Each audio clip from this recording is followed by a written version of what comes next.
All right, welcome to another episode of Stand Tall. We are in the 9 situations. Verse 55 from The Art of War. Hence he does not strive to ally himself with all and sundry, nor does he foster the power of other states.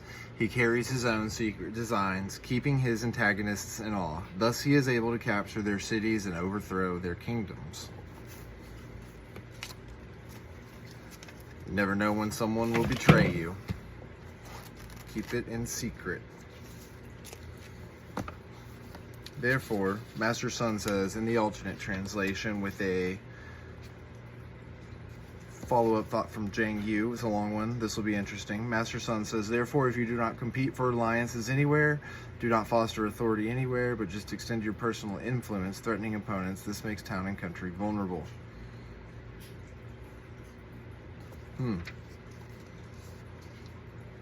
Interesting. Sounds a lot different, but we're gonna roll with it. Zhang Yu says, if you do not compete for allies and helpers, then you will be isolated with little help. If you do not foster your authority, then people will leave and the country will weaken. And if you lash out in personal rage, threatening neighbors with violence, then in the end you bring destruction on yourself.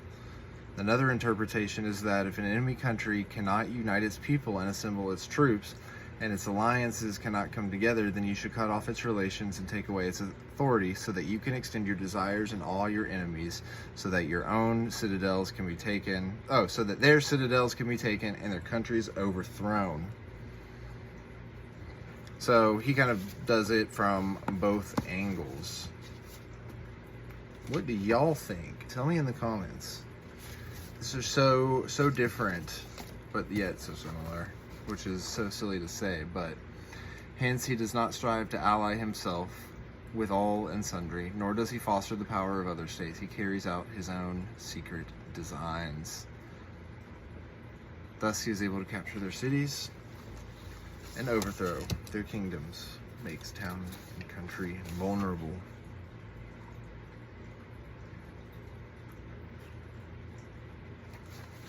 I just think Zhang Yu's interpretation is the best. I mean, if you don't follow these other tenets, you need to make allies when you need to make allies, but you need to show your position of strength and authority when the time calls to show for strength and authority. So, we'll see what September 8th can do from the Daily Stoic, a book by Ryan Holiday and Stephen Hanselman. Check it out. Make it your nightstand read. September 8th. Do not be deceived by fortune. This one's a good one. I've been actually reflecting on this sort of concept lately. No one is crushed by fortune, and fortune is capitalized, unless they are first deceived by her. Those who aren't pompous in good times don't have their bubbles burst with change. Against either circumstance, the stable person keeps their rational soul invincible, for it's precisely in good times they prove their strength against adversity. Seneca on Consolation to Helvia, 5.4b, 5b-6. In 41 AD, Seneca was exiled from Rome to Corsica. For what exactly, we are not sure, but the rumors were that he had an affair with the sister of the emperor. Shortly afterward, he sent a letter to his mother, seeking to reassure her and comfort her in her grief. But in many ways, he must have been speaking to himself as well, scolding himself a little for this unexpected twist he was taking pretty hard. He'd managed to achieve some measures of political and social success. He might have chased some pleasures of the flesh. Now he and his family were dealing with the consequences. All we must bear for our behavior and for the risks we take. How would he respond? How would he deal with it? Well, at the very least, his instincts were to comfort his mother instead of simply bemoaning his own suffering.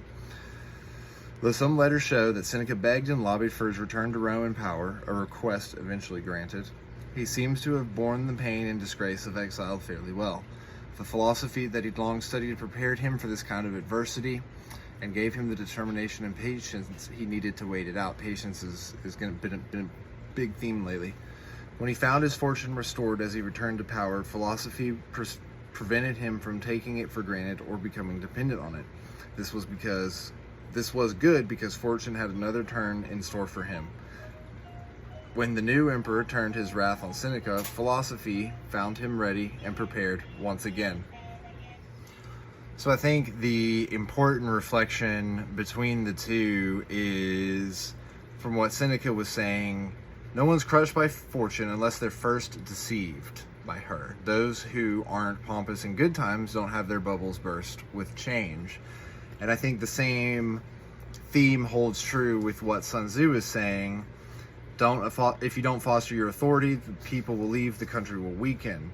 If you lash out in rage, threatening your neighbors with violence, then in the end, you bring destruction on yourself.